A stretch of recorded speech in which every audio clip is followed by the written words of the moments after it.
समय रे जो जीवन अच्छी ता परिवेषण करी आम मानकर आत्मिक जीवन रो क्षुधा तृषा को मेंटेबे। एही समय रे जेते जण आमाने जोड़ी हेचु जदि आमाने सुरक्षित स्थान रे अछु आपण आपण वीडियो ऑन करी बसिबा द्वारा प्रभु गौरवान्वित हेबे एवं दासों को मध्य उत्साही लागिबो। प्रेज द लॉर्ड आज्ञा। वर्तमान आपण को समय आपण समय नै आमान को जीवित वाक्य रे आगो को कढै नो। प्रेज लॉर्ड आज्ञा। बहुत धन्यवाद आपनको सुंदर सुजोग देथिबा पई।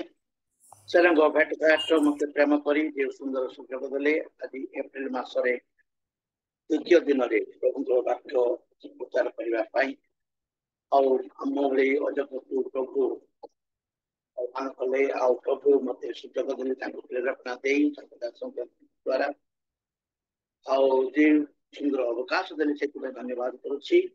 सेरंग भेट घाट रे जड़ित होइतिबा समस्त प्रभुଙ୍କର अभिषिक्त दास दासी समस्त को मध्य मोर हार्दिक ख्रीष्ट भरा प्रेम नमस्कार और विशेष करी मु धन्यवाद करे अमानकर प्रिय आज्ञा सौमेंद्र आज्ञा मते सुंदर अवकाश देइछन्ति आह्वान करी और से मते आह्वान करी सुंदर आज अवकाश करेछन से धन्यवाद करे। भेट घाट को मध्य ताकरे मुस्चिर कृतज्ञ। हम माने विशेष करी दुख भोग मासरे माने प्रयाण करूछु यात्रा करूछु। ए दुख भोग मासरे यात्रा करिवा समय रे आमानकर व्यक्तित्व को परीक्षा करिवा निहाती दरकार। कारण प्रभु आमानको गोटे सुजोग देउछन्ति। एमति केते वर्ष अतिबाहित हे गलानी किंतु आमानकर जीवन को जेतळे पर्यंत हमें प्रभुकर निकटवर्ती न करेबा आउ प्रभुकर महिमा हमको जीवन द्वारा हलो नाही। प्रिय प्रभु को लोक माने आज प्रभु आमानकु तांको जे जीवन देइछन ताके जो आमानकु जे वर्णित करिछन और से चाहती जे आमानकर जीवन द्वारा और से सम्मानित हो हेबे। आमाने जेमिति ईश्वर को प्रभु यीशु ख्रीष्ट को महिमा करिबा सम्मान करिबा से तांको से आम पाखरे से आशा रखिछन्ति।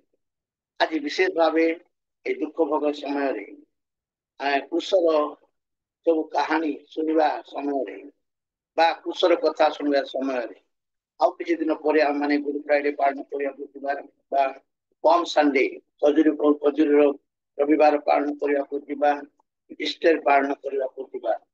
ए दुख भोग समय रे आम मानकर जीवन को टिके पर्यवेक्षण करिबा जे आम माने प्रभु को महिमा करि खाओ ना आम माने आमान को जीवन द्वारा प्रभु प्रमाणित होछन्ति बा महिमा पाउना।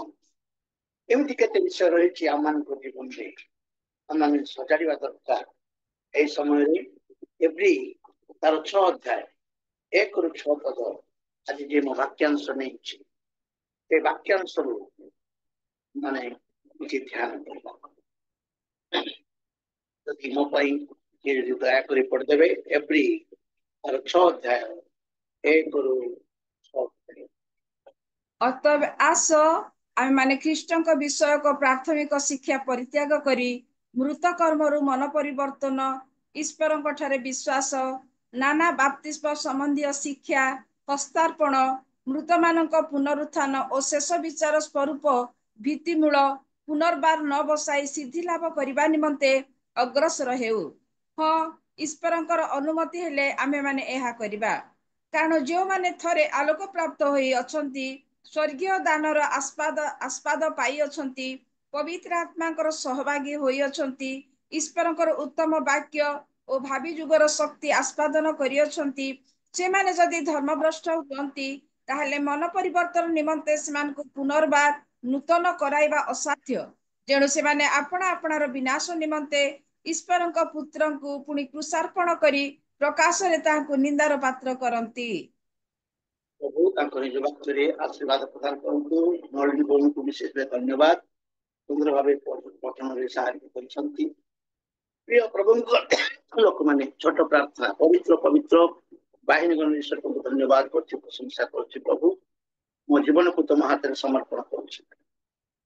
तुमे मते मनोनीत करिछो आमाने समस्त को मनोनीत करिछो जेणु आम मान जीवन द्वारा तुम्हें महिमान्वित हो प्रभु आम तुमको कि प्रकार महिमा दे पार्छु कि प्रकार तुमको प्रशंसा दे पार्छु आम कार्यकलाप द्वारा आम कथाभाषा द्वारा आम चालचलन द्वारा आम जीवन द्वारा प्रभु तुम्हें आम साहाय्य कर प्रभु जेणु प्रभु प्रभु तुम पाखरे हम माने प्रभु से अलंदनीय भाव प्रभु जीवन यापन करी तुमको संतुष्ट कर आगामी भविष्य तुम सहित आम जमी तुम सहित स्वर्ग राज्य निवास कर तुम्हें आम समस्त को आशीर्वाद कर और आम यही दुख भोग दिन मान तुम्हें आम निजर जीवन को परीक्षा निरीक्षा कर सजाड़ा तुम्हें साहाय्य कर जेणु आम जीवन को सजाड़ी तुमको आम संतुष्ट कर प्रार्थना नाम मागिली शुण प्रिय प्रभु लोक मैंने एवरी धर्म माने ग्रंथकर्ता माने ये कथा लिखुंट प्रथम कथा से ख्रीष्ट विश्वासी जे आमे माने बहुत वर्षर ख्रीष्ट विश्वासी कई 50 वर्षर ख्रीष्ट विश्वासी कई 70 वर्षर ख्रीष्ट विश्वासी कई 10 वर्ष 15 वर्ष 5 वर्ष माने बहुत वर्ष धरी प्रभु को सेवा कर और प्रभु को विश्वास रे हमें बढ़ी जाऊ तेणु एवरी ग्रंथकर्ता ये गोटे कथा लिखुंट प्रभु आम को परिपक्व करने मनोनीत कर आत्मिक भाव परिपक्वता लाभ कर आत्मिक भाव सिद्धि लाभ कर आम भक्ति रे सिद्धि रहा दरकार से एवरी ग्रंथकर्ता से जहाँ लिखुंट से अतएव आस आम माने ख्रीष्ट विषय प्राथमिक शिक्षा परित्याग करी मृत कर्म मन परिवर्तन ईश्वर ठारे विश्वास और नाना बाप्तिस्म संबंधी शिक्षा हस्तार्पण मुक्त मान पुनरुत्थान अनंत विचार स्वरूप भित्तिमूल पुनर्बार न बसाई सिद्धि लाभ करने निमंते अग्रसर हेबा आम भक्ति कौन सिद्धि लाभ करने अग्रसर हेबा हम माने सिद्धि लाभ करने आगेबा प्राथमिक शिक्षा को परित्याग करी आज बहुत समय क्रिश्चियन जीवन में देखा जाए आम प्राथमिक शिक्षा उपरे बेसी प्राधान्यता दऊ किंतु सिद्धि लाभ आम अग्रसर होगा चाहूना जेहेतु सिद्धि लाभ अग्रसर होगा बहुत कष्ट आम जीवन में त्यागर प्रयोजन रही सिद्धि लाभ होगापाई सिद्धि लाभ करने त्यागर माने आवश्यकता रही सिद्धि लाभ करने विश्वस्ततार आवश्यकता रही सिद्धि लाभ करने विश्वस्तता दरकार सिद्धि लाभ करने त्याग दरकार तेणु युड़िक आम जीवन में आम चरित्र गठन कर बहुत कष्ट साध्य ख्रीस्टियन जीवन में खाली आमे निजको विश्वासी बोली कहवा अपेक्षा चरित्र गठन करवा होची प्रधान काम्य ख्रीष्ट चरित्र को आमे जेतेबेले गठन करि परिबा नाही आ आमे माने विश्वासी बोली कहवा द्वारा मध्य विश्वासी जो प्रथम कर्तव्य हला जे ख्रीष्टीय चरित्र को निजे जीवन में गठन करवा ख्रीष्ट चरित्र को गठन न कले आम माने सिद्धि लाभ कर तेणु ए दुख भोग समय प्रभु जीशु ख्रीष्ट 2000 वर्ष पूर्वे मृत्युवरण करते तार गोटे कारण जेणु आम सिद्धि लाभ करवा परित्राण पाइबा आ परित्राण द्वारा सिद्धि लाभ कर परफेक्शन ये आम जीवन में सिद्धि लाभ करवा सब बड़ जिनस ए सिद्धि लाभ करने निजर चरित्र को ख्रीष्टीय जीवन में जदि आम चरित्र को लक्ष्य करवा तो आम चरित्र को कि प्रकार गठन कर श्रीकृष्ण रक्त देते आम को सूची कले परित्राण देले आम माने ईश्वर को सम्मान देवाई आम जीवन यापन करुछु ना ईश्वर को अपमान देवाई जीवन यापन कर लिखा अच्छी କାରଣ ଯେଉଁମାନେ ଥର ଆଲୋକ ପ୍ରାପ୍ତ ହୋଇ ଚାରିପଦରେ ଲେଖା ଅଛି, କାରଣ ଯେଉଁମାନେ ଥରେ ଆଲୋକ ପ୍ରାପ୍ତ କରିଅଛନ୍ତି ସ୍ୱର୍ଗୀୟ ଦାନର ଆସ୍ୱାଦନ ପାଇଅଛନ୍ତି। ଆମମାନେ ଆଲୋକ ଅନ୍ଧକାରରେ ଥିଲୁ, ଅନ୍ଧକାର ଜୀବନ ଯାପନ କରିବା ସମୟରେ ଅନ୍ଧକାରରୁ ପ୍ରଭୁ ଆଲୋକ ପଥକୁ ନେଇ ଆସିଲେ। ଆମମାନେ ସେଇ ଆଲୋକରେ ଚାଲୁ ଚାଲୁ ପ୍ରଭୁ କହୁଛନ୍ତି ଯେ ଆମମାନଙ୍କୁ ସ୍ୱର୍ଗୀୟ ଦାନର ଆସ୍ୱାଦନ ଦେଇଛନ୍ତି, ଆସ୍ୱାଦନ ପାଇଅଛୁ। ସ୍ୱର୍ଗୀୟ ଦାନ, ଏ ସ୍ୱର୍ଗୀୟ ଦାନ ହଉଛି ଆମମାନଙ୍କ ଜୀବନରେ ପରିତ୍ରାଣ। ସ୍ୱର୍ଗୀୟ ଦାନ ପବିତ୍ର ଆତ୍ମା, ସ୍ୱର୍ଗୀୟ ଦାନ ପ୍ରଭୁ ଆମମାନଙ୍କୁ ଦେଇଛନ୍ତି ପବିତ୍ର ଆତ୍ମାର ଆସ୍ୱାଦନ ପାଇ। ସ୍ୱର୍ଗୀୟ ଦାନ ଆମମାନଙ୍କୁ ଦେବା ସଙ୍ଗେ ସଙ୍ଗେ ସେ ସ୍ୱର୍ଗୀୟ ଦାନ ଦେଇଛନ୍ତି, ଆମେ ଆସ୍ୱାଦନ ପାଇଅଛୁ, ପବିତ୍ର ଆତ୍ମାଙ୍କର ସହଭାଗୀ ହୋଇଅଛୁ। ସେଇ ପବିତ୍ର ଆତ୍ମାଙ୍କର ସହଭାଗୀ ହୋଇଅଛୁ। ପବିତ୍ର ଆତ୍ମା ଆମମାନଙ୍କୁ ଚିନ୍ତା ବା ତାଙ୍କର ଚିନ୍ତାରେ ବା ତାଙ୍କର ତାଙ୍କର ଉଦ୍ଦେଶ୍ୟରେ ବା ତାଙ୍କର ପରିଚାଳନାରେ ଆମମାନଙ୍କୁ ପରିଚାଳିତ କରୁଛନ୍ତି।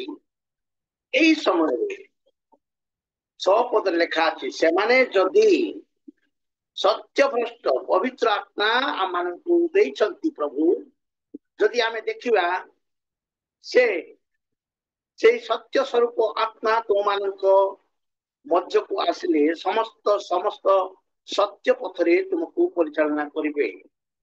ଜହନ ଲିଖିତ ସୁସମାଚାର 16 ଅଧ୍ୟାୟ 13 ପଦରେ ଲେଖା ଅଛି, ପବିତ୍ର ଆତ୍ମା ଆମମାନଙ୍କୁ ଦେଇଛନ୍ତି, ସତ୍ୟ ପଥରେ ଚାଲିବା ପାଇଁ ଦେଇଛନ୍ତି, କିନ୍ତୁ ସତ୍ୟ ଭ୍ରଷ୍ଟ ହେବା ପାଇଁ ଦେଇନାହାନ୍ତି।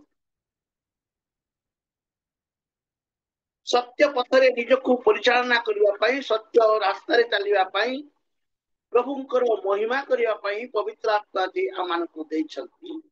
ସତ୍ୟ ଭ୍ରଷ୍ଟ ଆମମାନେ ସେଇ ସତ୍ୟ ପଥରେ ଚାଲୁଛୁ ନା ସତ୍ୟ ଭ୍ରଷ୍ଟ ହୋଇ ଜୀବନ ଯାପନ କରୁଛୁ, ସେଟା ଆମମାନେ ପରୀକ୍ଷା କରିବୁ। ତାହେଲେ ସେ ଲେଖା ଅଛି, ତାହେଲେ ମନ ପରିବର୍ତ୍ତନ ନିମନ୍ତେ ସେମାନଙ୍କୁ ପୁନର୍ବାର ନୂତନ କରାଇବା।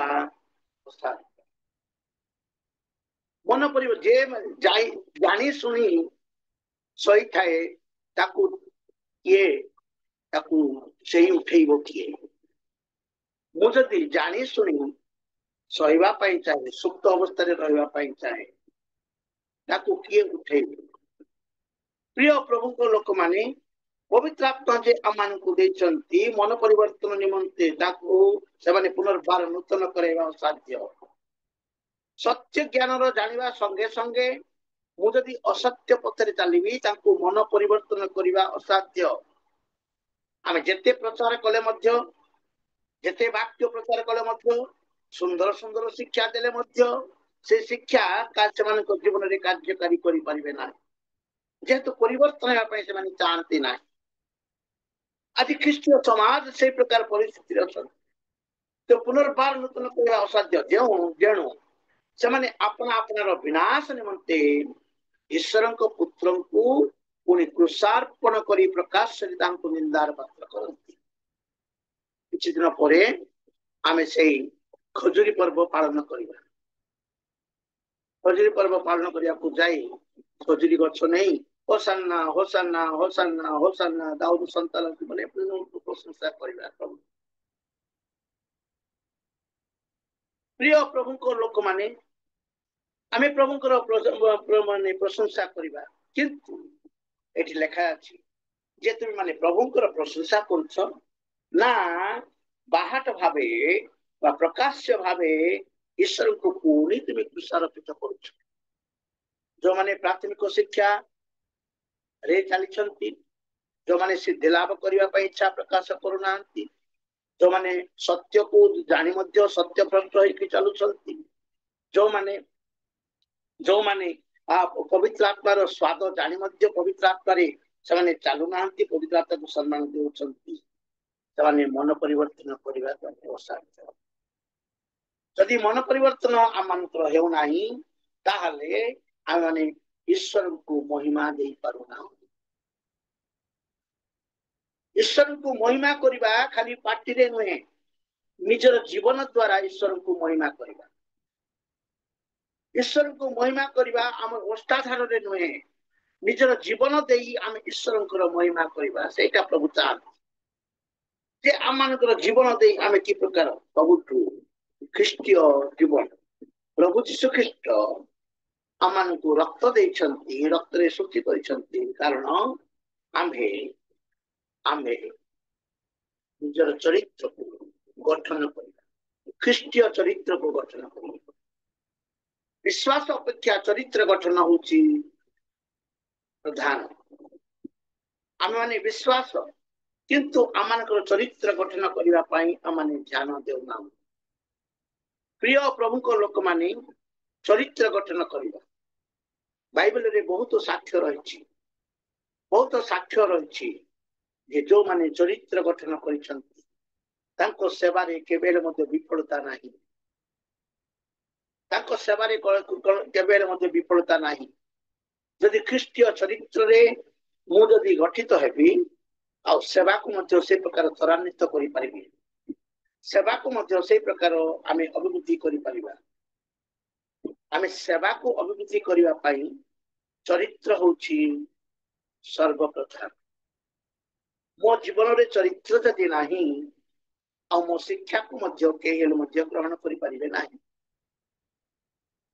ମୋ ଶିକ୍ଷାକୁ କେହି ହେଲେ ଗ୍ରହଣ କରିବେ ନାହିଁ ମୋ ଶିକ୍ଷା ସେମାନେ ବହୁତ ଲୋକଙ୍କ ଉପରେ ଇମ୍ପାକ୍ଟ ବା ପ୍ରଭାବ କରିବ ନାହିଁ ତେଣୁ ପ୍ରିୟ ପ୍ରଭୁଙ୍କ ଲୋକମାନେ ଆଜି ଖ୍ରୀଷ୍ଟୀୟ ବିଶ୍ୱାସୀ ବୋଲନ୍ତୁ ବା ଖ୍ରୀଷ୍ଟୀୟ ସେବକ ବୋଲନ୍ତୁ ଆମମାନେ ଚରିତ୍ର ଗଠନ କରିବା ପାଇଁ କି ପ୍ରକାର ଆମମାନେ ନିଜ ଜୀବନରେ ଆମେ ସ୍ଥାନ ଦେଇଛୁ ଆଜି ଆମମାନଙ୍କର ଚରିତ୍ର କି ପ୍ରକାର ହବା ଚାହେଁ ମୁଁ 10ଟି ବିଷୟରେ ମୁଁ ଆଜି ଆପଣମାନଙ୍କ ପାଖରେ ବୁଝେଇବା ପାଇଁ ଚାହେଁ ଯେ ଖ୍ରୀଷ୍ଟୀୟ ଚରିତ୍ର ଆମମାନଙ୍କ ଚରିତ୍ର ଖାଲି ବାକ୍ୟ ଶୁଣୁ ଆଜ୍ଞା ବାକ୍ୟ ଶୁଣୁଛୁ କିନ୍ତୁ ବାକ୍ୟକୁ ନିଜ ଜୀବନରେ ଆପ୍ଲାଏ କରିବା ସବୁଠୁ ଭଲ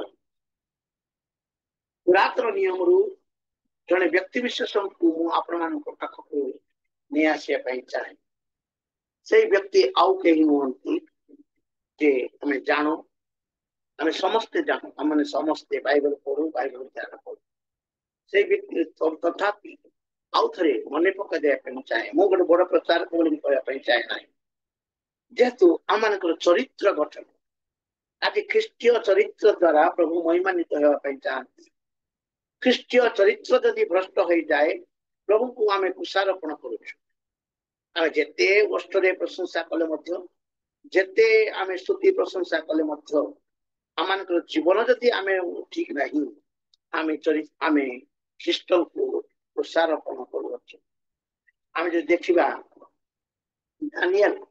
ଦାନିଏଲ ପୁସ୍ତକ ଚରିତ୍ର ଗଠନରେ ମୁଁ ଆଜି ଯେଉଁ ବାଛି ନେଇଛି ଯେଉଁ ଚରିତ୍ରକୁ ମୁଁ ବାଛି ନେଇଛି ଦାନିଏଲ ତାର 6 ଅଧ୍ୟାୟ 1ରୁ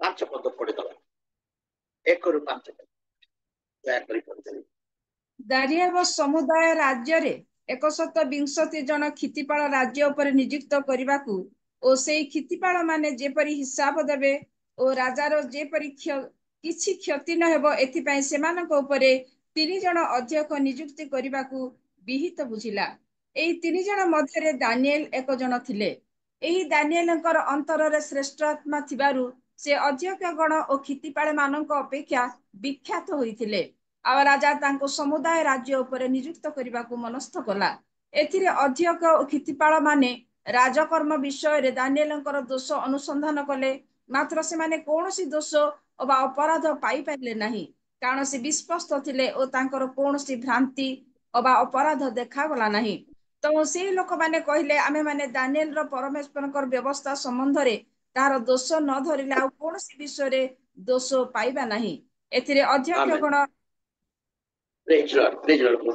ଧନ୍ୟବାଦ ଏଠି ଆମେ ଦେଖୁଛୁ ବିଶେଷ କରି 4 ପଦରେ ଲେଖା ଅଛି ଏଥିରେ ଅଧ୍ୟକ୍ଷ ଓ କ୍ଷିତିପାଳ ମାନେ ରାଜକର୍ମ ବିଷୟରେ ଦାନିଏଲଙ୍କର ଦୋଷ ଅନୁସନ୍ଧାନ କଲେ ମାତ୍ର ସେମାନେ କୌଣସି ଦୋଷ ବା ଅପରାଧ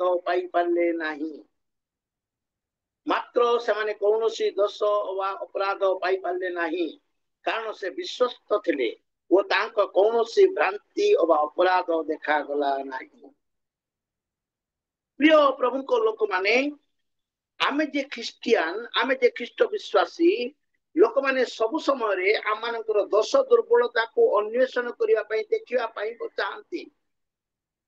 କୋଉଠି ଆମେ ତାର ଦୋଷ ଦୁର୍ବଳତା ଦେଖିବୁ, କୋଉଠି ଆମେ ତାକୁ ଆକ୍ରମଣ କରିବୁ।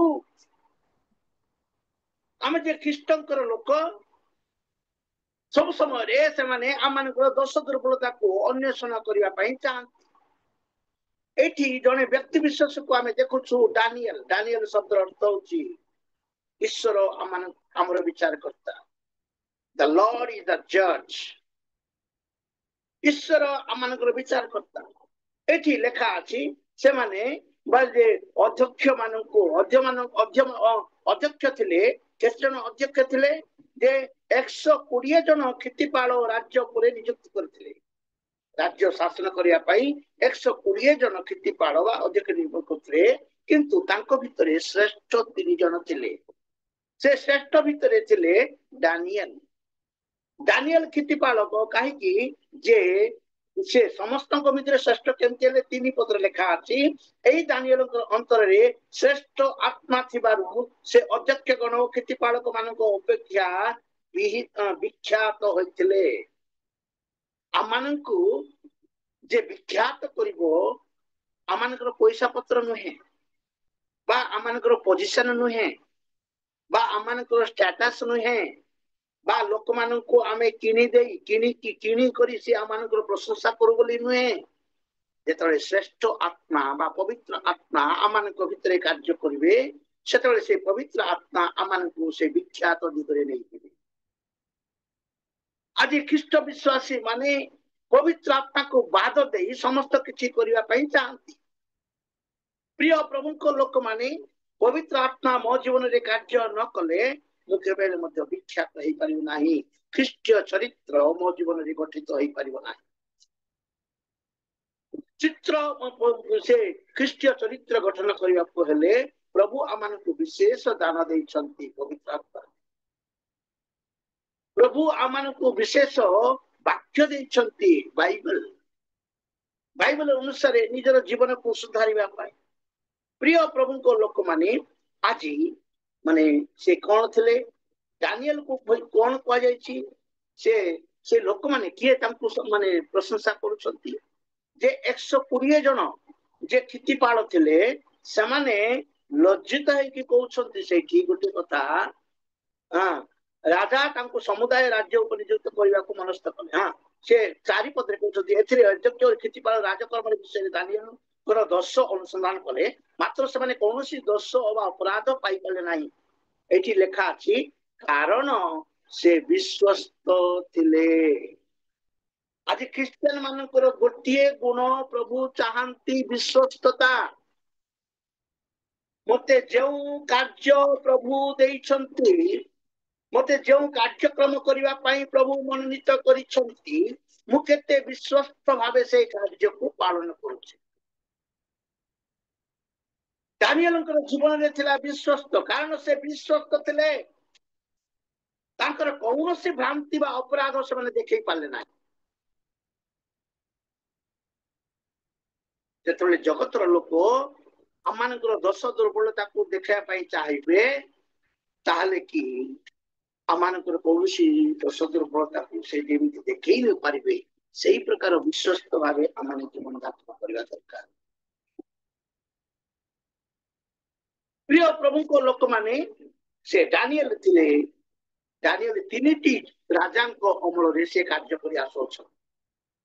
ପ୍ରଥମ ରାଜା ଥିଲେ ନବୁକଦନେଜର, ଦ୍ୱିତୀୟ ରାଜା ଥିଲେ ବେଲଶାଜର, ଆଉ ତୃତୀୟ ରାଜା ହେଲେ ଦାରିଆବସ୍। ଏଇ 3ଟି ରାଜାଙ୍କ ସେ ସ୍ପର୍ଶରେ ଆସିଥିଲେ। ଏ 3ଟି ରାଜାଙ୍କ ସମୟରେ ମଧ୍ୟ ଡାନିଏଲ ବିଶ୍ୱସ୍ତତା ସହକାରୀ ପ୍ରଭୁଙ୍କ ସହିତ ପାଖରେ ରହିଛନ୍ତି। ଚରିତ୍ର ଗଠନ କରିବା ପାଇଁ ପ୍ରଥମ ଚରିତ୍ର ହେଲା ଖ୍ରୀଷ୍ଟିଆନ ମାନଙ୍କର ବା ପ୍ରଭୁଙ୍କର ଲୋକମାନଙ୍କର, ବିଶ୍ୱାସୀ ମାନଙ୍କର ବିଶ୍ୱସ୍ତ। ଡାନିଏଲ ବିଶ୍ୱସ୍ତ ଥିଲେ। ତେଣୁ ସେମାନେ କହୁଛନ୍ତି 5 ପଦରେ, ତେଣୁ ସେଇ ଲୋକମାନେ କହିଲେ ଆମେ ମାନେ ଡାନିଏଲଙ୍କର ପରମେଶ୍ୱରଙ୍କର ବ୍ୟବସ୍ଥା ସମ୍ବନ୍ଧରେ ତାହାଙ୍କ ଦୋଷ ଧରିଲେ ଆଉ କୌଣସି ବିଷୟ ଧରିଲେ ଆଉ କୌଣସି ବିଷୟରେ ଦୋଷ ପାଇବା ନାହିଁ। ଖାଲି ସେ ବ୍ୟବସ୍ଥାକୁ ପାଳନ କରୁଛନ୍ତି, ସେ ପ୍ରଭୁଙ୍କୁ ଭୟ ଭକ୍ତିରେ ଚାଲୁଛନ୍ତି। ସେ ଗୋଟିଏ ଜିନିଷ ଛାଡ଼ିଦେଲେ, ପ୍ରଭୁଙ୍କର ଭୟ ଭକ୍ତିରେ ଚାଲୁଛନ୍ତି, ପ୍ରଭୁଙ୍କର ବ୍ୟବସ୍ଥା ପାଳନ କରୁଛନ୍ତି, ପ୍ରଭୁଙ୍କର ଆଜ୍ଞା ପାଳନ କରୁଛନ୍ତି। ସେ ଗୋଟିଏ ଜିନିଷକୁ ଛାଡ଼ିଦେଲେ ତାଙ୍କ ବିଷୟରେ କୌଣସି ଆଉ ଦୋଷ ଆମେ ଧରିପାରିବୁ ନାହିଁ। ଆଜି ଜଗତର ଲୋକ, ଏ ଲୋକ ପ୍ରଭୁଙ୍କର ଲୋକ, ये खाली प्रभु को छड़ा, प्रभु को खाली प्रभु को व्यतीत आम कौन तार दोष दुर्बलता देखई पारू ना मत आपण मान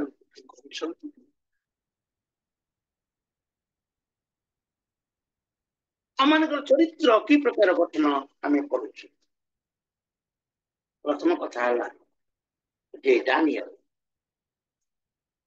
विश्वस्त, the man of faithfulness। द्वितीय कथा जदि डानियल चरित्र को आम देखा, चरित्र को जब देखा, he has a separated life, पृथकीकृत जीवन, सी जगतर सहित मिसी जाई ना।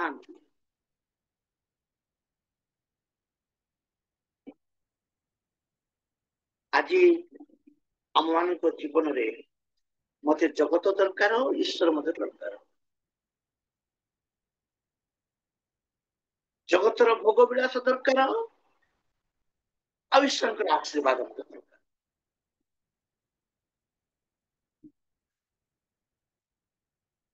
प्रिय प्रभु को लोक माने Daniel has the separated life,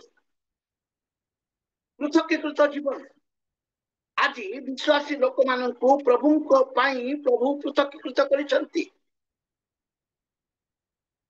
प्रभु को पाई जीवन यापन करिया पाई प्रभु हमकु अलगा करिसंती।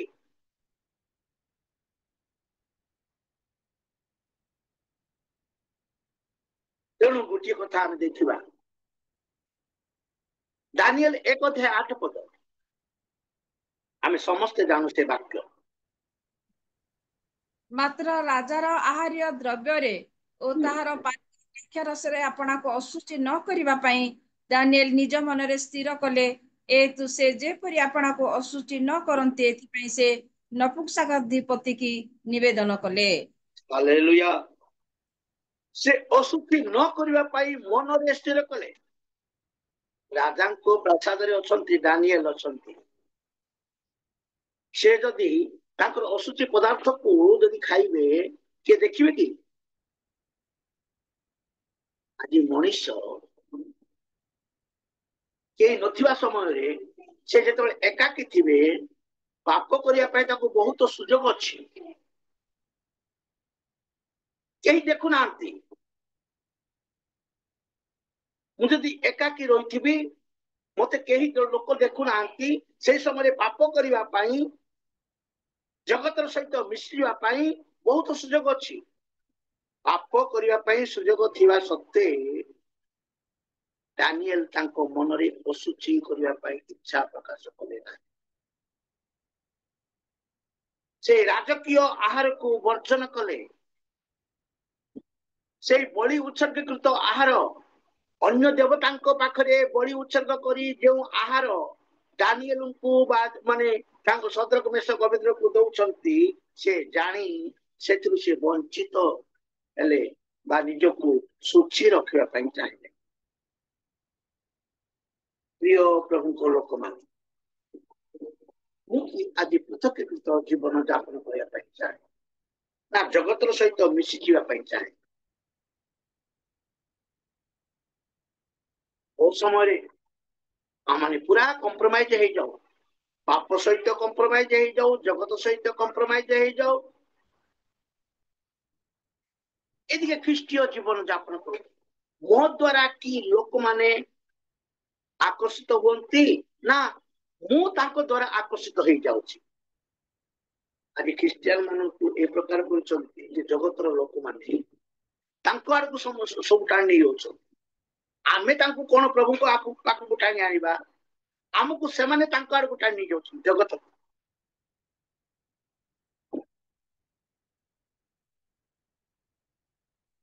ପ୍ରିୟ ପ୍ରଭୁଙ୍କ ଲୋକମାନେ, ଆଜି ଆମମାନଙ୍କର ଜୀବନ। ତାପରେ ତୃତୀୟ ବିଷୟ ଯଦି ଆମେ ଦେଖିବା,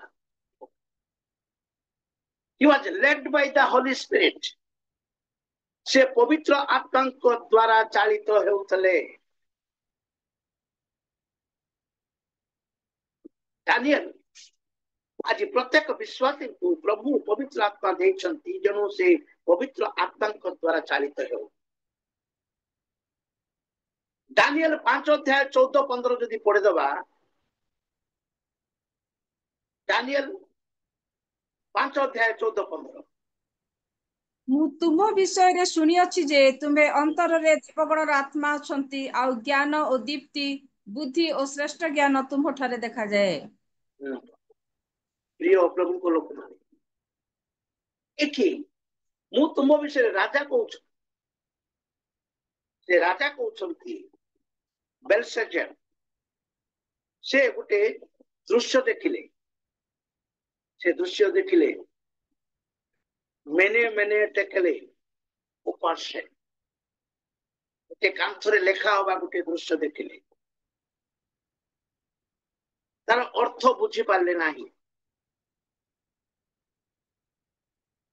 ବହୁତ ଲୋକଙ୍କୁ, ତାଙ୍କର ସେଇ ଲୋକମାନଙ୍କୁ ମଧ୍ୟ ସେ ପ୍ରଶ୍ନ କଲେ, ତାର ଅର୍ଥକୁ କେହି ପ୍ରକାଶ କରିପାରିଲେ ନାହିଁ। ସେ ବେଲଶେଜର ତାପରେ ଡାନିଏଲ ପାଖକୁ ଆସି କହୁଛନ୍ତି, ମୁଁ ତୁମ ବିଷୟରେ ଶୁଣିଅଛି ଯେ ତୁମ୍ଭ ପାଖରେ ଗୋଟେ ବିଶେଷ ଆତ୍ମା କାର୍ଯ୍ୟ କରୁଛି। ତୁମେ ସେଇ ଲେଖାର ଭାବକୁ ଆମକୁ ଜଣେଇ ପାରିବ। ମେନେ ମେନେ ଟେକେଲେ ଉପାସେ। ପ୍ରିୟ ପ୍ରଭୁ ଲୋକ, he was led by the Spirit। ଆଜି ଆମେ ମାନେ ମଣ୍ଡଳୀକୁ ପରିଚାଳନା କରୁଛୁ ପବିତ୍ର ଆତ୍ମାଙ୍କ ଦ୍ୱାରା ପରିଚାଳନା କରୁଛୁ, ନିଜର ଜ୍ଞାନ ଅନୁସାରେ ପରିଚାଳନା କରୁଛୁ।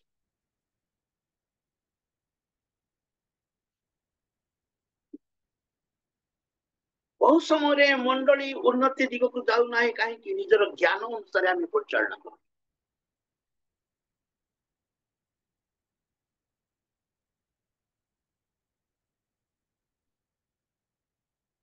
ପବିତ୍ର ଆତ୍ମା ଆମମାନଙ୍କୁ ଦେଇଛନ୍ତି ବିଶ୍ୱାସୀ ମାନଙ୍କୁ ଜଣେଇବା ପାଇଁ, ପରିଚାଳନା ପବିତ୍ର ଆତ୍ମାଙ୍କ ଦ୍ୱାରା ତାଙ୍କ ପରିସ୍ଥିତିକୁ ଜଣେଇବା ପାଇଁ।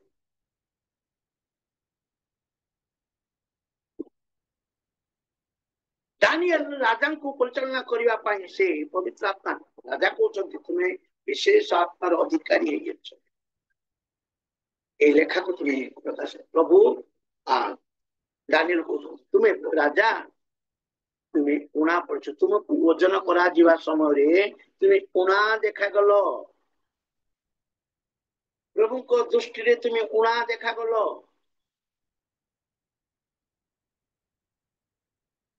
ପ୍ରିୟ ପ୍ରଭୁଙ୍କ ଲୋକମାନେ, ରାଜା ଧୈର୍ଯ୍ୟ ସହକାରେ, ରାଜାଙ୍କୁ ଧୈର୍ଯ୍ୟ ସହକାରେ କହୁଥିଲେ ଯେ ରାଜା ମତେ କଣ ଶାସ୍ତି ଦେବ, ନହେଲେ ରାଜା ମୋର ମୁଣ୍ଡ କାଟିଦବ।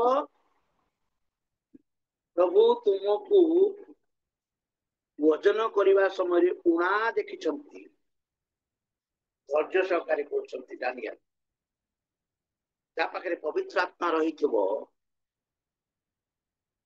ଧୈର୍ଯ୍ୟ ସହକାରେ ସେ ପ୍ରଚାର କରିପାରିବେ ବା ଧୈର୍ଯ୍ୟ ସହକାରେ ସେ ଶିକ୍ଷା ଦେଇପାରିବେ।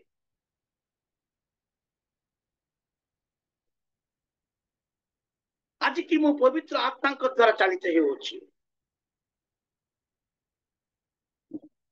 The man who is led by the Holy Spirit। ତୃତୀୟ ଗୁଣ, ପ୍ରଥମ ଗୁଣ ଦେଖିଲୁ ବିଶ୍ୱସ୍ତତା, ଦ୍ୱିତୀୟ ଗୁଣ ଦେଖିଲୁ ସେପାରେଟେଡ ଲାଇଫ, ପୃଥକୀକୃତ ଜୀବନ। ତୃତୀୟ ଗୁଣ ଆମେ ଦେଖିଲୁ ଡାନିଏଲଙ୍କର led by the Spirit, ପବିତ୍ର ଆତ୍ମାଙ୍କ ଦ୍ୱାରା ଚାଳିତ।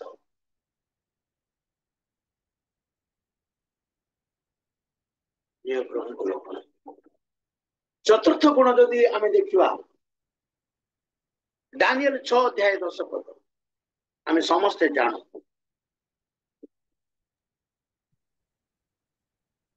6 ର କେତେ କହିଲେ ଆଜ୍ଞା?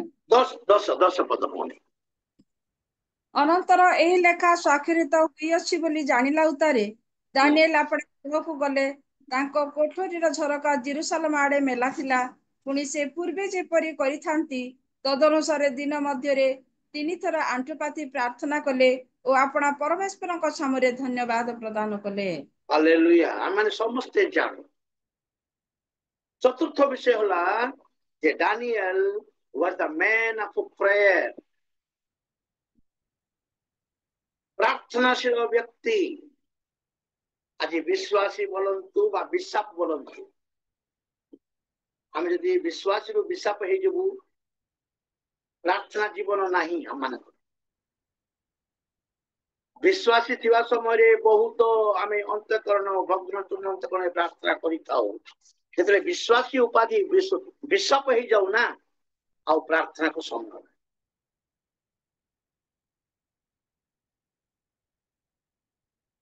प्रार्थना को समय देउना आ से प्रार्थना ही आमनकर जीवन रो परिस्थिति को परिवर्तन करिता परिस्थिति को परिवर्तन करने पूर्वे प्रार्थना आम जीवन को परिवर्तन करिवो प्रथमे आमे जानू the prayer changes the circumstances परिस्थिति को परिवर्तन करे परिस्थिति को परिवर्तन करने अपेक्षा प्रथमे आमनकर जीवन को परिवर्तन करे प्रार्थना जो प्रार्थना द्वारा आमनकर जीवन में परिवर्तन देखिबा सही प्रार्थना को आमे बहुत समय उपेक्षा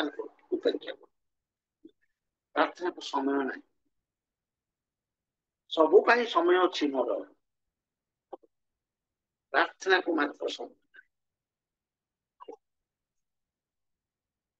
प्रिय प्रभु लोक you are the man of prayer पंचम विषय देखिबा he was god fearing man servant of god ईश्वरंकर भय रे चलीथिवा जने ईश्वरंकर दास आमे जे देखिबा दानिएल 6 अध्याय 20 रु 23 पद आमे समस्त जानू दानिएल 6 अध्याय 20 रु 23 पद पढ़ दबा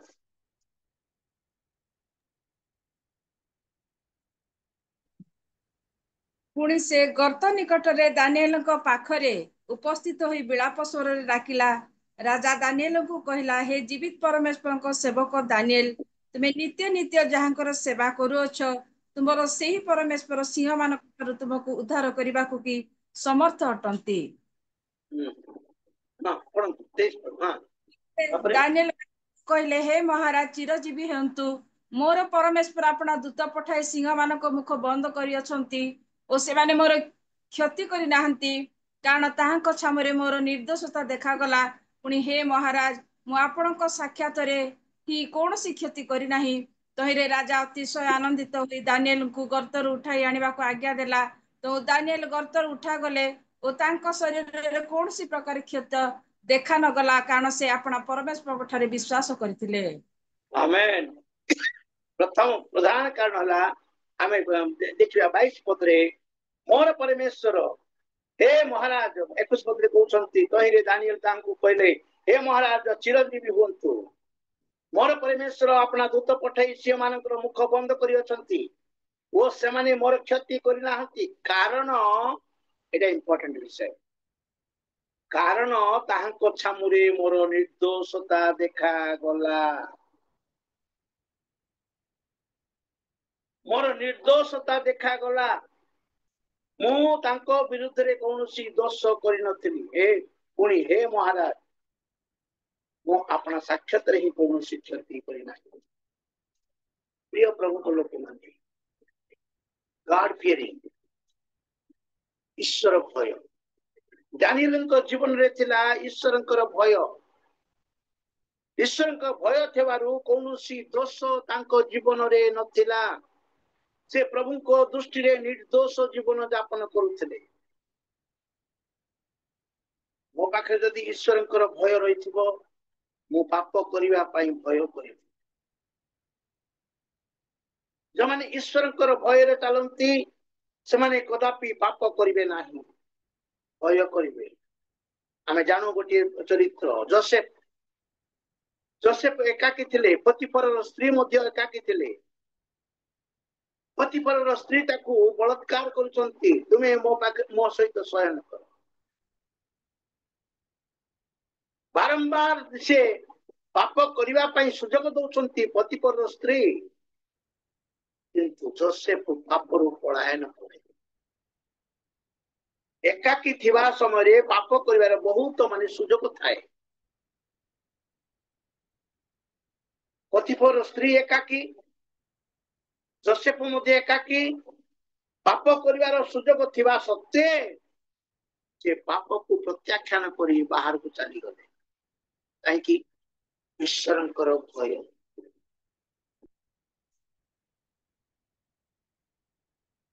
आज की मो जीवन रे ईश्वरंकर भय कार्य करूछि मु कि ईश्वरन को भय करी चालुछि निष्पाप जीवन यापन करिया पई कि मु चेष्टा करूछि दानिएल मु काहे की कारण मु प्रभु को पाखरे निर्दोष थिली कहते जे कौन से भय बा ईश्वरंकर भय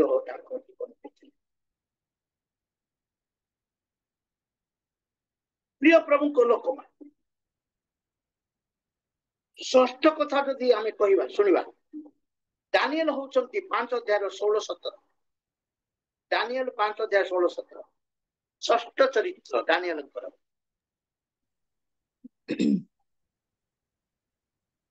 मात्र तुम विषय मु शुणी अछि जे तुमे अर्थ प्रकाश और संदेह भंजन करि पार एबे तुमे जदि ए लेखा पाठ्य करी तहर अर्थ मते जणाई पार तेबे तुमे बाईगणिया वर्णर वस्त्र रे वस्त्रान्वित हेबो तुम कंठरे सुवर्ण हार दिया जीवो ओ तुमे राज्य रे तृतीय कर्ता हेबो जेतेबेले दानिएल राजार छामरे उत्तर करी कहले आपणकर दान आपणकर थाउ ओ आपणकर पुरस्कार अन्य को देंतु तथापि मु महाराजांको छामरे ए लेखा पढ़िबी ओ अर्थ तांकु जणाइबी हालेलुया दानिएल को लोभ देखैला राजा तुमे जदि मोर दर्शन अर्थ प्रकाश करिवो तुमको बैगणिया वस्त्र रे पिंदेबू सुनार हार दबू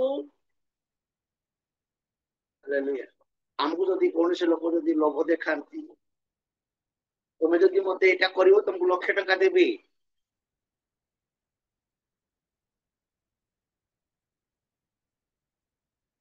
से लाख टका पाइबा पई मु जहा किछि मते करि पारे किंतु दानिएल कोन कहू तुमरो टंका तुम पाखरे थाओ किंतु प्रभु को गौरव दवा पाई मु तुमरो दर्शन अर्थ प्रकाश करिबी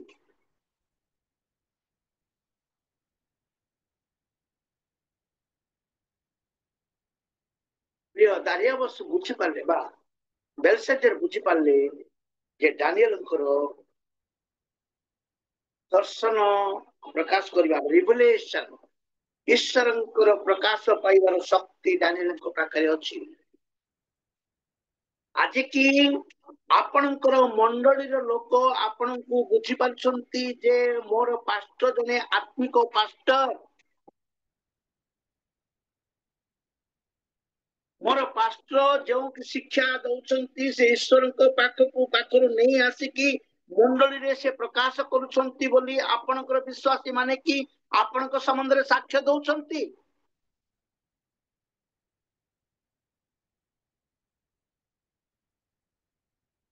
प्रिय प्रभु को लोक माने मुख ईश्वर को पाखरु से प्रकाश पाई मोर मंडली को मु परिपूर्ण मने उन्नति करिवा पाई कि मु चाहूची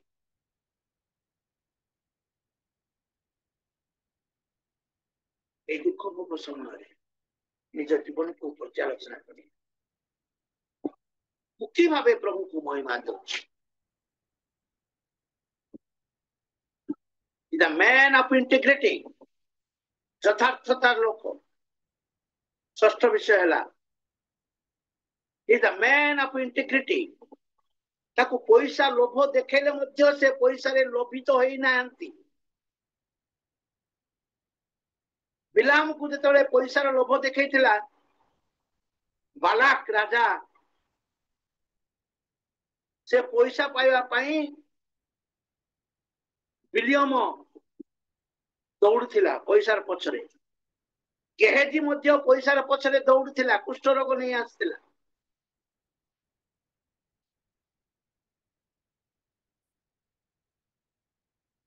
आमानकर जीवन को नष्ट करे अर्थ लोभ अर्थ पाखरे आमानकर इंटीग्रिटी यथार्थता थाए ना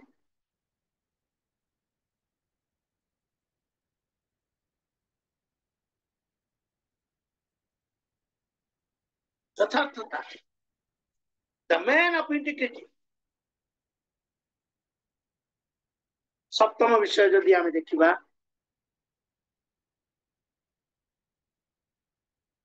दानिएल थिला जे is the man of humility नम्रतार लोक थिले दानिएल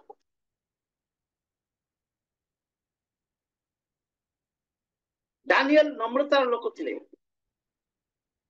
जेतेबेले राजा कहउछंती दर्शनर भेद को मते प्रकाश कर बोली दानिएल नत नम्र ही तांकर देइथिवा तांकर जो लोक थिले शद्रक मेषक अबेद्रक तांकर जे उपचारक छिले तांको कहउछंती मु तो राजांकर दर्शन करिया पे जाउछि तमे मो पई प्रार्थना करो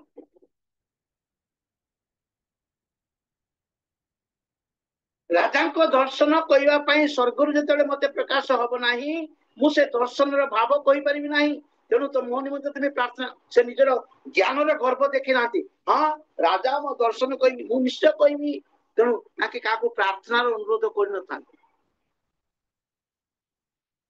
हमने नम्र हवा दरकार बहुत प्रार्थना करवा लोकन को आमे तैयारी करवा दरकार जे तुम मो पई काम प्रार्थना करो तुम प्रार्थना बल रे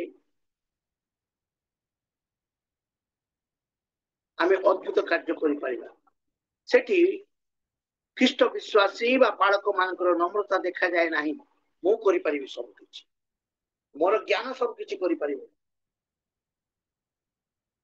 माने नम्रता देखै पारना अन्य पाखरे फिर तो पौल मध्य कहउछंती मोर प्रेम प्रार्थना करो नूतन नियम रे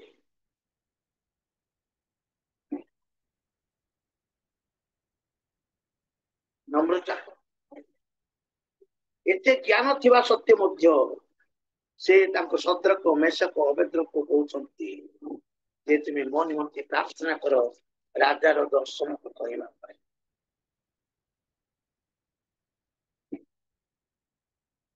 देव प्रभु करो आज ये आमे माने नम्र हेउछु निजर ज्ञान रे हम बेसी उन्नत निजर बुद्धि रे आमे उन्नत आ निजर धन रे आमे उन्नत निजर प्रतिष्ठा रे आमे उन्नत आमे काहर साहाय्य चाहूना किए जे हम पाई प्रार्थना करबो तार साहाय्य आमे पाउना चाहूना आमे सब निजे करबा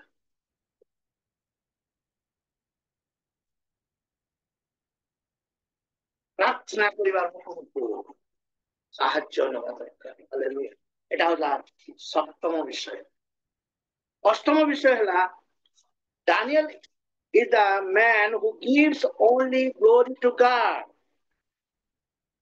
ते खाली ईश्वर को ही प्रशंसा करते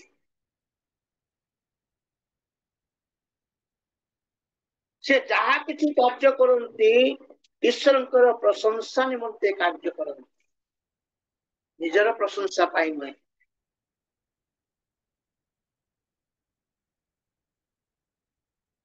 आम जदि पढ़ा दानिएल 2 अध्याय 30 पद 2 अध्याय 30 पद दयाकोरी पढ़िदेवे दानिएल 2:30 ମାତ୍ର କୌଣସି ଜୀବିତ ଲୋକର ଜ୍ଞାନ ଅପେକ୍ଷା ମୋର ଜ୍ଞାନ ଅଧିକ ଅଛି ବୋଲି ଯେ ଏହି ନିଗୁଡ ବିଷୟ ପ୍ରକାଶିତ ହୋଇଅଛି ତାହା ନୁହେଁ, ମାତ୍ର ମହାରାଜାଙ୍କୁ ଯେପରି ଅର୍ଥ ଜ୍ଞାତ କରାଯିବ ଓ ଆପଣ ଯେପରି ନିଜ ମନର ଚିନ୍ତା ଜାଣିବେ ଏଥିପାଇଁ ତାହା ମୋର ପ୍ରତି ପ୍ରକାଶିତ ହୋଇଅଛି। हालेलुया। देखंतु सेठी लेखा अछि 2:30 मात्र कौनसी जीवित लोकंकर ज्ञान अपेक्षा मोर जे ज्ञान अधिक अछि तते नम्र मोर ज्ञान जे अधिक अछि बोली जे एई निगुड़ विषय प्रकाशित होइअछि ताहा नुहे, मात्र महाराजंकु जेपरि अर्थ ज्ञात करा जिवो अर्थ ज्ञात करा जिवो ओ आपना जेपरि निज मनर चिंता जानिबे एथि पई ताहा मो प्रति प्रकाशित होइअछि। प्रभु जेतेबेले प्रकाशित न करंती मु किछि नुह आउ से निज जीवन द्वारा प्रभु को महिमा देउछन। He is giving glory to God। प्रभु मते प्रकाश करिछंती। आज आमे माने जहा किछि पाउछु आमे प्रभु को भूली जाऊ, प्रभु को महिमा करि भूली जाऊ। प्रभु मु जे गुटे छोट अवस्था रे थिली, दीन अवस्था रे थिली, उन्नत स्थिति के प्रभु नहीं आसले, उन्नत स्थिति के नहीं आसिया परे प्रभु को भूली जाउची, प्रभु को प्रशंसा देवा करियारे भूली जाउची। प्रभु मते देइछंती से विषय भूली जाउची और निजको बेसी प्रशंसा करियो नहीं। He is a man to give glory to God। एटा अष्टम विषय। नवम विषय यदि आमे यदि देखिबा जे grateful to his servant people। देखंतु जेतोले से अधिकार को गले, अधिकार को गला समय रे तांकु जे तांको सहित जे थिले तांकु भूली ना। शत्रक मेषक अबेद्रक तांकु मध्य गोटे गोटे पदरे नियुक्ति कले। आज मनुष्य उच्च हेबा परे अन्य को भूली जाए, अन्य को सहायता करिवारे भूली जाए। दानिएल 2:48-49 पद।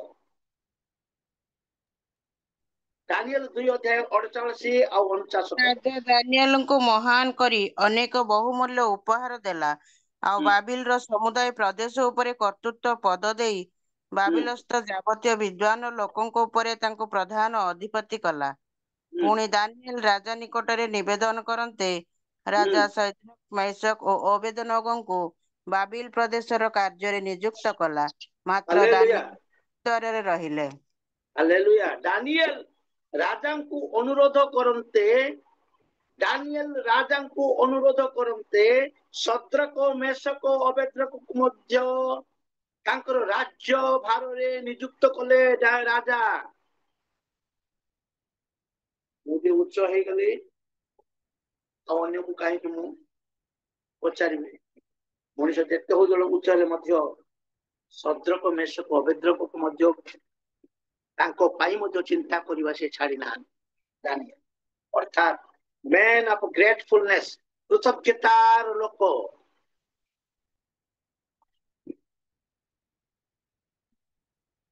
आज आमान के पाखे कृतज्ञतार अभाव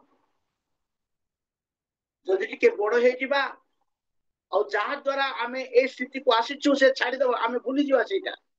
आज बहुत विश्वासी, बहुत पास्टर देखा जायछि जे सेमाने जे एई परिस्थिति आछंती, कोनोसी परिस्थिति मध्य रे बा कोनोसी कार किछि अवदान अछि, चार अवदान द्वारा से एते ऊपर उच्च को आछंती, बड़ हेबा परे ताको भूली जाउछंती। काहे मंडली रे विश्वासी माने मध्य पास्टर विश्वासी मानको पई बहुत प्रार्थना करिवो, बहुत किछि दुख माने आखिर लुह छरेइबो, बहुत तांको पई परिश्रम करिवो। जेतेबेले से माने उन्नत स्थिति को आसीबे से पास्टर को से माने भूली जान, सेही पास्टर को भूली अन्य पास्टर पाखु को चली जान। दुख समय से पास्टर थिला, बर्तमान जेते उन्नत स्थिति को गले से पास्टर को भूली अन्य मंडली की, से मंडली रे बहुत लोक अछंती, 300 लोक अछंती, सेही मंडली को आमे जाके आराधना करिबा। से मंडली 500 लोक अछंती सेठी जाके आराधना करिबा किंतु छोट मंडली जे से बड़ हेची से पास्टर को से बुली जाय कृतज्ञतार अभाव आज की अमान को पाखरे कृतज्ञता अछि जहा द्वारा हमें ए स्थिति को आशिष तापर शेष विषय देखिबा is a man of testimony साक्षर व्यक्ति आज विश्वासी बोलंतु बिशप बोलंतु पास्टर बोलंतु साक्ष्य होछि प्रधान मु प्रभु को पाई कि साक्ष्य बहन करूछि दानिएल 6 अध्याय 26 पद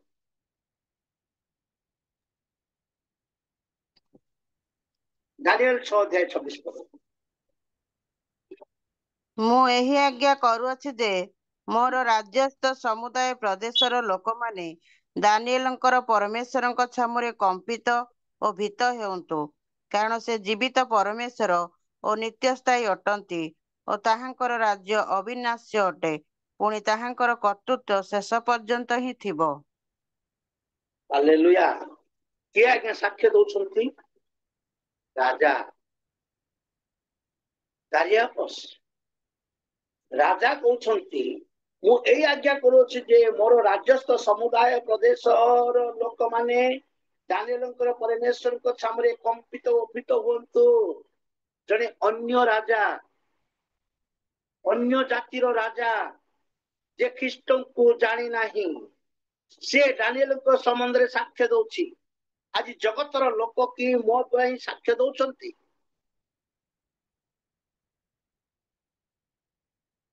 जो माने अख्रिस्टियन जो माने ख्रीष्ट को जानी नाहंती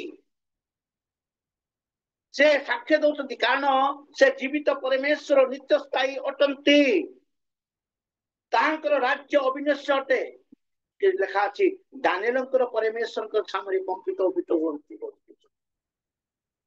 माने दानिएल को परमेश्वर को पाखरे कंपित उपित हो एक से अविनाश्य ईश्वर को संबंध रे मो द्वारा जो माने मु जदि मो द्वारा जे ईश्वर महिमान्वित हेबे दानिएलंकर कार्यकलाप द्वारा प्रभु महिमान्वित होउछंती से कहउछंती से उद्धार करंती रक्षा करंती दानिएल के संबंध रे साक्ष्य ईश्वर के संबंध साक्ष्य दउछंती से राजा तांकर कर्तृत्व शेष नाही आ से उद्धार करंती रक्षा करंती पुणी से जे स्वर्ग रे पृथ्वी रे चिन्ह अद्भुत क्रिया साधन करंती से दानिएल को सिंहर कबड़ उद्धार करि अछंती एई रूपे दानिएल दारियवसर राजत्व समय रे पारसिक पराशंकर राजत्व समय रे उन्नति लाभ करितले प्रिय प्रभु लोक राजा जानछंती दानिएलंकर परमेश्वर रक्षा करंती दानिएलंकर परमेश्वर नित्य जीवी दानिएलंकर परमेश्वर समस्त किछि शेष पर्यंत रहिबे आदि क्रिश्चियन मानकर साक्ष्य कि मो द्वारा मोर प्रभु को मु प्रकाश करिया दरकार मते लोक माने जेते देखिबे ताकर प्रभु बहुत महान बोली मते देखिबा द्वारा मोर चरित्र देखिबा द्वारा मोर चालीचलन देखिबा द्वारा से माने जेमति मोर प्रभु को प्रशंसा करिबे सेही प्रकार जीवन रहिबा दरकार 10टी विषय प्रत्येक क्रिश्चियन द्वारा प्रभु को महिमा प्रथम विषय हम देखिलु विश्वस्तता द्वितीय विषय हम देखिलु पृथकीकृत जीवन तृतीय विषय देखिलु आत्मा द्वारा चालित जीवन चतुर्थ विषय देखिलु प्रार्थनाशील जीवन पंचम विषय देखिलु ईश्वरंकर भयर जीवन षष्ठ विषय देखिलु ईश्वरंकर माने यथार्थता प्रतिपालन करिवार जीवन इंटीग्रिटी षष्ठ विषय देखिलु इंटीग्रिटी आ सप्तम विषय देखिलु ह्यूमिलिटी दीनतार जीवन दानिएल रथिला नम्रतार जीवन आ अष्टम विषय देखिलु से सब समय ईश्वर को गौरव कर ईश्वर को गौरव करिवार जीवन नवम विषय देखिलु से ग्रेटफुलनेस कृतज्ञतार जीवन कृतज्ञता से तार सांग मान राजकर्म नियुक्ति करते आउ दशम विषय देखिलु मैन ऑफ टेस्टिमनी सातर जीवन এই দশটি বিষয় চরিত্র দ্বারা এই দশটি চরিত্র দ্বারা আমি ईश्वरको महिमा गरिପାରିବା सिद्धि लाभ गरिପାରିବା परिपूर्णता दिगको ଯାଇପାରିବା खाली आमे जे प्राथमिक शिक्षा को ग्रहण करी से प्राथमिक शिक्षा की ईश्वर को माने बाह्यिक भावे उसारोपित करबा नहीं सिद्धि लाभ करबा द्वारा हमको महिमा करि परिबा प्रभु ए वाक्य द्वारा माने समस्त को आशीर्वाद करो। आमेन।